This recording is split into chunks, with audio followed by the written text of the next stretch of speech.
Now, Russia is trying its best to blunt the impact of the heavy global sanctions against it. Reports suggest that Russia has requested military equipment and economic support from its key ally, China. However, China has denied any such requests coming its way.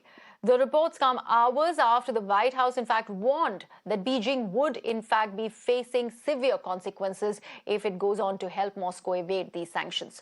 Russia had earlier also reached out to India seeking more investments in its energy sector. A high-level U.S. delegation headed by U.S. National Security Advisor Jake Sullivan is scheduled to meet with top Chinese diplomat in Rome today. Now, my colleague Srinjoy Chaudhary now joins me on the broadcast. Srinjoy, this is a very important development in coming in as U.S. Goes ahead and issues that warning to China. However, China is going on record and denying any such claims that Russia has made about seeking any kind of assistance when it comes to especially in the wake of these very, very heavy sanctions by the West. Well, closer economic cooperation between Russia and China in the wake of the war in the Ukraine is widely expected because Russia has to have a market for its products, usually gas, usually petroleum, and so on. That is the kind of thing that you would expect China to buy because China desperately needs that kind of gas and petroleum. So all those products would certainly go to China. And there's absolutely no doubt that eventually that would happen because both countries enjoy close military ties.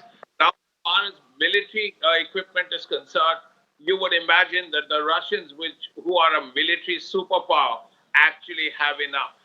So it would hard to imagine Russia going to China for military equipment.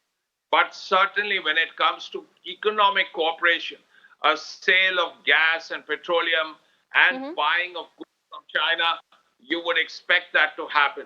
Yes, the Chinese have denied it, but we will have to know exactly what happens in the near future. You spoke about Jake Sullivan and Yang Jiechi meeting later in the day. Now, that could be a very important meeting too. But as far as America is concerned, a warning to China at this point, considering how fraught the relations are between America and China, it's hard to see how China will actually listen to America on this.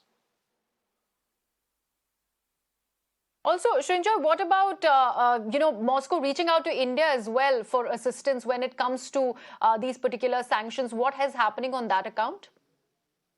Well, the only point that has come up so far is Russia has said that yes, India buys a lot of equipment.